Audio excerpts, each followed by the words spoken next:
mais voilà l'atelier des tortilles. Parmi les 30 stands présents pour fêter la science au collège de Caunet, Marie se dirige directement vers celui sur les tortues marines présenté par le Centre d'initiation à l'environnement. Madame, les tortilles, ils avalent pas des déchets ou à cause de la pollution? Ça, c'est à cause de la pêche, non? Il n'y a pas que la pêche de la tortue, c'est la pêche en général parce que quand il y a un filet qui est croché, au lieu de le tirer, ils vont laisser des filets comme ça dérivés. Et les filets dérivants, en fait, les tortues vont se prendre dedans. Oui. Et malheureusement, elle va être prisonnière de ce filet ou elle va se retrouver avec un hameçon dans la bouche. Et pour approfondir encore plus ses connaissances sur le sujet, un jeu sur le principe du jeu de loi grandeur nature lui est proposé. 1, 2, 3, 4, 5, 6. Vous apprenez à reconnaître les différentes tortues car vous avez décidé de les protéger.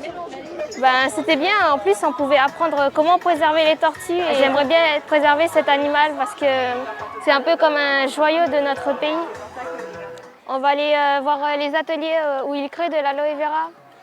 Bonjour. Vous pouvez me dire comment vous créez votre gel?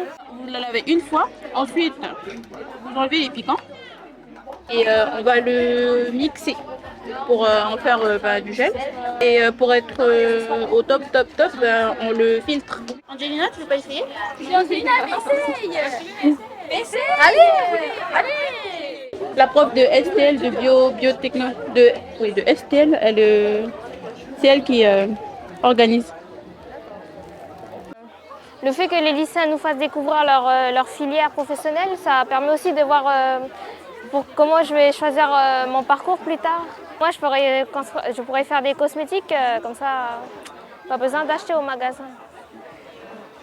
En tout, plus de 260 lycéens, collégiens et primaires ont présenté leurs travaux.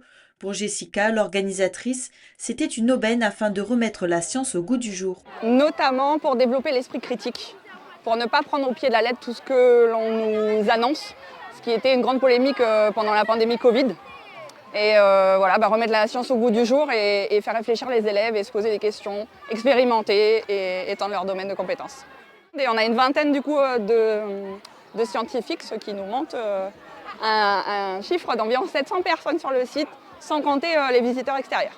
Nous, on met en place un programme de lutte contre la dengue. Donc pour l'instant, nous ne sommes pas encore dans le Nord, mais c'est quand même bien de commencer à informer pour que, si on arrive dans le Nord, que les gens soient déjà un petit peu au courant. Et c'est vrai que les élèves sont de bons vecteurs d'information. Ça nous repose des cours d'habitude, c'est amusant et on apprend plus pour la science, tout ça. L'établissement a pu à nouveau organiser la fête de la science après 11 ans, en partenariat avec l'association Symbiose et le vice-rectorat. Ils espèrent réitérer l'opération l'année prochaine.